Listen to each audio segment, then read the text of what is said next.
Guys, Pakistan से America के अंदर फेसबुक एड्स चलाकर जो ई कॉमर्स ऑर्डर्स मिलते हैं उसके अंदर किस तरीके से शिपिंग की जाती है, क्या इसका प्रोसेस होता है और क्या क्या मामलात होते हैं। ये हमारा एक व्यूअर का कमेंट आया है और उन्होंने यही जानना चाहा है कि किस तरीके से ये सारे का सारा प्रोसीजर होता है अगर ऑर्डर मिल जाता है। तो देखिए, इसके अंदर दो चीज़ें मेजर हैं जो कि देखने वाली हैं, और वो दो चीज़ें ये हैं कि सबसे पहले या तो ये देखना है हमने कि वो बल्क के अंदर ऑर्डर आया या वो ई कॉमर्स का छोटा रिटेल ऑर्डर आया, मतलब कि एक दो पीस किसी ने ऑर्डर किए हैं या किसी ने क्वांटिटी एक अच्छी खासी ऑर्डर की है आपसे। ये दोनों के प्रोसीजर अलग अलग होते हैं और दोनों के प्रोसीजर मैं आपको वन बाय वन बताता हूँ।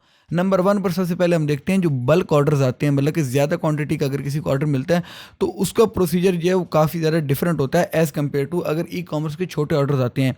जब आपके पास किसी बड़ी क्वांटिटी का ऑर्डर आएगा, वो चाहे आप फेसबुक की एडवर्टाइजमेंट चला कर लें या आप किसी और भी सोर्स से ले सकते हैं, जैसे कि आप अपनी वेबसाइट बनाकर उसकी एडवर्टाइजमेंट कर सकते हैं गूगल एड्स के ऊपर, या यूट्यूब के ऊपर आप एड्स चला सकते हैं। फेसबुक के ऊपर एड्स के अलावा आप टिकटॉक के ऊपर एड्स चला सकते हैं। इसके अलावा आप alibaba.com के ऊपर भी अपनी मेंबरशिप लेकर एक्सपोर्ट्स के ज़रिए अपने एक्सपोर्ट ऑर्डर्स जो है वो ले सकते हैं। यहाँ पर जब आपने शिपिंग करनी है अपनी कार्गो के लिए, आपने ढूंढने हैं फॉरवर्डिंग एजेंट्स। पाकिस्तान के अंदर बहुत ज़्यादा फॉरवर्डिंग एजेंट्स हैं और उनको ढूंढने का तरीका जो है वो काफ़ी ज़्यादा सिंपल है। इसके ऊपर काफ़ी ज़्यादा डिटेल्स हमने काफ़ी ज़्यादा वीडियोस भी बनाई हुई हैं कि किस तरीके से आपने अपने फॉरवर्डिंग एजेंट को ढूंढना होता है। बट यहाँ पर एक चीज़ आपने याद रखनी है कि जब भी आप कोई भी फॉरवर्डिंग एजेंट ढूंढेंगे जिसके साथ आप डील कर रहे होंगे, वहाँ पर याद रखिएगा कभी भी एक फॉरवर्डिंग एजेंट के साथ डील ना तय कीजिएगा, बल्कि कोशिश कीजिएगा कि आप ज़्यादा से ज़्यादा फॉरवर्डिंग एजेंट्स के साथ कांटेक्ट करें। कम से कम 8 से 10 जो है अपने शहर में, अगर आप कराची के अंदर तो कराची के 8 से 10 फॉरवर्डिंग एजेंट्स आप देख लें। अगर आप किसी और शहर के अंदर है तो वहाँ पर आप देख लें, जहाँ पर ड्राई पोर्ट्स हैं वहाँ पर आपको फॉरवर्डिंग एजेंट्स मिल जाएंगे।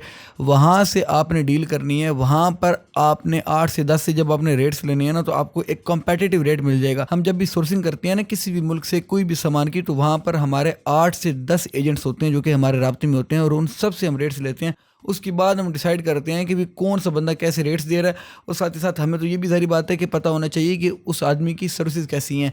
कई लोगों के रेट्स कम होते हैं लेकिन उनकी सर्विसेज अच्छी नहीं होती। अगर थोड़ा सा रेट डिफरेंस के साथ आपको अच्छी सर्विस प्रोवाइडिंग जो है की जा रही है एक फॉरवर्डिंग एजेंट की तरफ से, तो उसको आप प्रायोरिटी दे सकते हैं, क्योंकि यहाँ पर सर्विसेज का बिजनेस है मुकम्मल तौर के ऊपर फॉरवर्डिंग का, और जिसकी अच्छी सर्विस होगी उसको आपको प्रायोरिटी बिल्कुल देनी चाहिए। अच्छा, ये तो हो गया बल्क का ऑर्डर, जो कि मतलब कि होलसेल के अंदर अगर किसी ने एक्सपोर्ट ऑर्डर्स लेने हैं, चाहे वो एक कॉटन का ऑर्डर ले या एक कॉटन से ज़्यादा बल्कि एक कंटेनर का भी ऑर्डर ले रहा हो, तो उसके लिए उसको फॉरवर्डिंग एजेंट्स के साथ रब्ता करने होंगे और वहाँ से वो अपने कंटेनर्स के अंदर माल भिजवाता है। लेकिन अब आ जाते हैं हम ई कॉमर्स की तरफ, जो कि छोटे ऑर्डर्स होते हैं, स्मॉल, जो एक दो पीस आपने फेसबुक के एडवर्टाइजमेंट से ई कॉमर्स के ज़रिए आपने अमेरिका के अंदर सेल कर दिए हैं। पाकिस्तान से बैठे हुए आपको ऑर्डर भी मिल गया है। अब आपने ऑर्डर लेने के बाद जो शिपिंग करनी है, वो शिपिंग आपने किस तरीके से करनी है। देखिए, मुख्तलिफ तरीके हैं जिससे आप शिपिंग कर सकते हैं। कुछ तरीके बहुत ज़्यादा सस्ते हैं, कुछ तरीके बहुत ही ज़्यादा एक्सपेंसिव हैं, लेकिन हमने ये देखना है कि कम टाइम के अंदर जो सी चीज़ शिपिंग भी हो जाए हमारी, और हमारे पैसे भी जो है एक मिनिमल किस्म की चार्जेस लगे। इसके अंदर आपने देखना ये होता है कि जब आप ऑर्डर ले रहे हैं किसी भी चीज़ का, आपने एडवर्टाइजमेंट करने से पहले शिपिंग कंपनीज के साथ रब्ते कर लेने हैं, बट यहाँ पर आपने फॉरवर्डिंग एजेंट्स के साथ रब्ते नहीं करने, बल्कि आपने करने हैं कार्गो सर्विसेज वालों के साथ रब्ते, जैसे कि TCS होगी पाकिस्तान के अंदर, इसके अलावा ट्रैक्स होगी, लेपर्ड्स होगी, उसके अलावा हमारी पाकिस्तान पोस्ट होगी।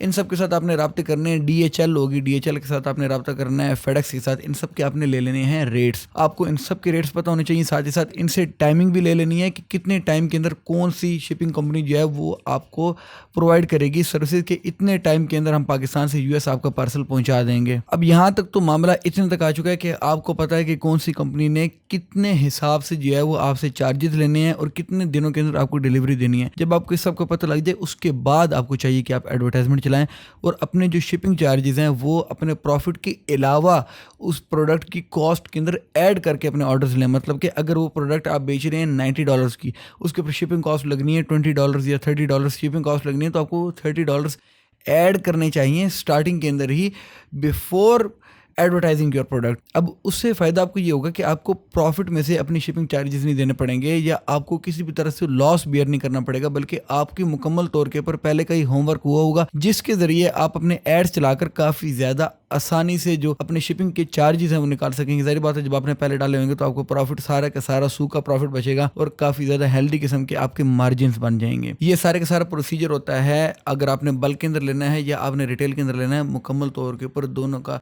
एक डिफरेंट प्रोसीजर है, एक डिफरेंट वे है आपने अप्रोच करना है जिस वे के थ्रू अपने ग्राहकों को, अपने कस्टमर्स को। बट एक चीज़ याद रखिएगा, चाहे आप एक्सपोर्ट कर रहे हैं एक लार्जर क्वांटिटी या आप एक दो प्रोडक्ट्स को जो है वो बाहर बेच रहे हैं, customer service is the utmost important thing. Customer service के ऊपर कंप्रोमाइज़ ना कीजिएगा, अपनी जो प्रोडक्ट के बारे में बता रहे हैं वही प्रोडक्ट दीजिएगा। और अगर वहाँ पर कोई मामले के अंदर किसी भी किस्म की आपके प्रोडक्ट के अंदर कोई मसाइल पैदा होते हैं तो वहाँ पर आपको अपने क्लाइंट के साथ खड़ा होना चाहिए। Well that's all for it दो। अल्लाह हाफ़िज़, टेक केयर ऑफ़ योरसेल्फ।